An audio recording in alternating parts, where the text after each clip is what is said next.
ഈശോ മിശിഹായ്ക്ക് സ്തുതിയായിരിക്കട്ടെ.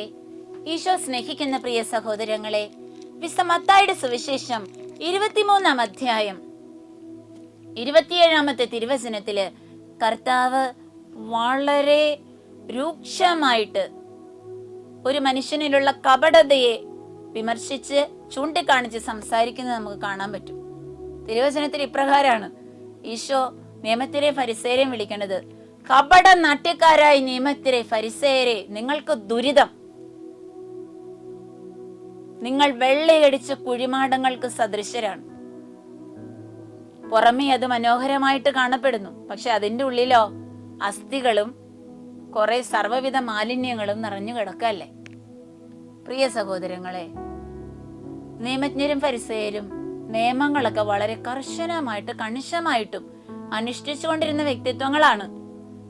അവരുടെ വിചാരം അവരെല്ലാ നിയമങ്ങളും ചെയ്യുന്നതാണ്, അത് പേരിനെല്ലാം ചെയ്തു തീർക്കുക. അതുകൊണ്ട് എന്ത് ഉപകാരമുള്ളത്? ഒരു സ്നേഹമോ കരുണയോ ഒരു മനുഷ്യനോടില്ല. സാബത്ത് ദിവസം ഒരാൾ അവിടെ വീണ് കിടന്ന് അവിടെ കിടന്നോട്ടെ, അതിന് തൊടാൻ പാടില്ല, നിയമാണ്. പ്രിയ സഹോദരങ്ങളെ, നമ്മള് നിയമം പാലിക്കണ്ടെന്നല്ല, പക്ഷെ മനുഷ്യത്വം വിട്ട് നമ്മൾ പെരുമാറരുത്. നമ്മുടെ ജീവിതത്തില് ദൈവകൽപ്പനകൾ അനുസരിക്കുമ്പോൾ സ്നേഹം നമ്മുടെ ഉള്ളിൽ നാം ഉദിക്കട്ടെ. ദൈവത്തിന് വേണ്ടി നമ്മൾ കൊടുക്കുന്നതൊക്കെയും നമ്മുടെ പ്രാർത്ഥനകള്, നമ്മള് ഫരിസേന്റെയും ചുങ്കക്കാരന്റെയും പ്രാർത്ഥനയൊക്കെ വായിക്കുമ്പോൾ നമുക്ക് മനസ്സിലായിട്ടുണ്ടാവും ഫരിസേന്റെ നിലപാട്. അവൻ എപ്പോഴും എന്താ അവൻ ചെയ്യാ? ഇപ്പോ ഒരു ഫരിസേനും നിയമജ്ഞനും സാബത്ത് അനുഷ്ഠിക്കുന്നതും ഒരു ദൈവ പൈതല്, ദൈവത്തോട് സ്നേഹമുള്ള ഒരു യഹൂദന്റെ നിയമാനുഷ്ഠാനവും തമ്മില് വളരെ വ്യത്യസ്തമാണ്. കാരണം ഈ നിയമജ്ഞരും ഫരിസേരും സാബത്ത് അനുഷ്ഠിക്കുന്നതിനെ കർത്താവ് വിമർശിക്കുന്നുണ്ട്. കാരണം വേറെ ഒന്നുകൊണ്ടല്ല, ഇവർ ഈ സാബത്തില് കുറെ നിയമത്തിനാണ് പ്രാധാന്യം കൊടുത്തിരിക്കുന്നത്. ഈശോ സാബത്ത് ദിവസം ഒരു രോഗിയെ സുഖപ്പെടുത്തിയപ്പോ വിമർശനമായിട്ട് അവര് വരാണ്. സാബത്ത് ദിവസം തമ്പുരാനെ പ്രഘോഷിച്ച് മുന്നോട്ടേക്ക് പോകുമ്പോ ശിഷ്യന്മാരെ അന്നുണ്ടായിരുന്ന അധികാരികൾ കുറ്റപ്പെടുത്തുന്നത് നമ്മൾ വായിച്ചിട്ടില്ലേ? പ്രിയ സഹോദരങ്ങളെ, തമ്പുരാന് വേണ്ടി മാറ്റിവെക്കേണ്ട ദിവസങ്ങള് തമ്പുരാന്റെ സ്നേഹവും കരുണയും മറ്റുള്ളവർക്ക് പകർന്നു കൊടുക്കാനും നമ്മൾ ശ്രദ്ധിക്കണം. പ്രിയ സഹോദരങ്ങളെ, കപട നാട്യം കർത്താവ് വെറുക്കുന്ന ഒരു തിന്മയാണ്. അതായത് സ്നേഹമുണ്ടെന്നൊക്കെ നമ്മൾ പറയും, കൂട്ടത്തിലുള്ളവരെ കൂടെ നിന്ന്, എന്നിട്ട് നമ്മൾ പറയില്ലേ കൂട്ടിപ്പിടിച്ച് കുത്തുന്ന ഒരു സ്വഭാവം. അതായത് കുറിക്ക് കൊള്ളുന്ന വാക്കുകളായിരിക്കും അവരെ വായിന്ന് പുറത്തു വരാം. പുറമേ നോക്കുമ്പോ നമ്മൾ വിചാരിക്കും, ദൈവമേ എന്നോട് എന്തൊരു സ്നേഹമാണ് ഈ വ്യക്തിക്കുന്നത്. കുറച്ച് കഴിഞ്ഞ് കഴിയുമ്പോഴാണ് നമ്മൾ മറ്റു പലരിൽ നിന്നും കേട്ടറിയുക, ഈ വ്യക്തിയാണ് നമ്മളെ കുറിച്ച് എല്ലായിടത്തും പരദൂഷണം പറഞ്ഞുകൊണ്ട് നടക്കണേ. പ്രിയ സഹോദരങ്ങളെ, അങ്ങനെ ഒരു ഐഡന്റിറ്റീനെ ആരും ഉൾക്കൊള്ളും? നമ്മൾ എങ്ങനെയായിരിക്കും? നമ്മൾ ഉള്ളും പുറവും ഒരുപോലെ ആയിരിക്കും.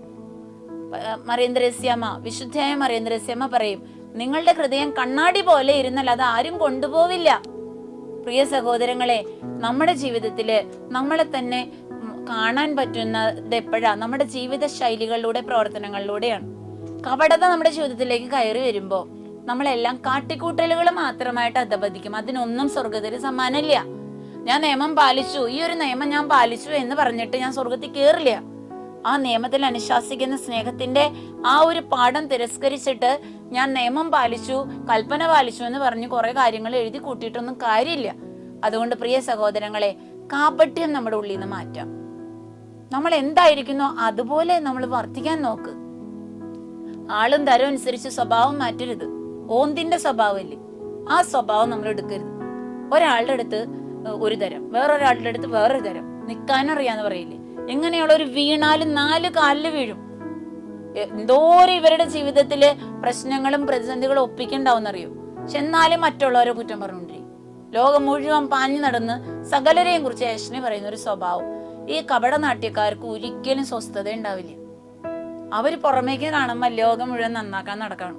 സ്വന്തം കുടുംബത്തിൽ പ്രായമായിട്ട് കിടക്കണ അപ്പന് ഒരു തുള്ളി വെള്ളം കൊടുക്കാണ്ട് ലോകം മുഴുവനുള്ള നാട്ടുകാരെ സഹായിക്കാൻ പോയി വീട് വെച്ചു കൊടുക്കാനും അവരെ അവശരായിട്ട് കിടക്കുന്നവർക്ക് ഭക്ഷണം കൊടുക്കാനും പോയിട്ട് കാര്യമുണ്ടാ? ഫസ്റ്റ് ചെയ്യേണ്ട കാര്യം എന്താ?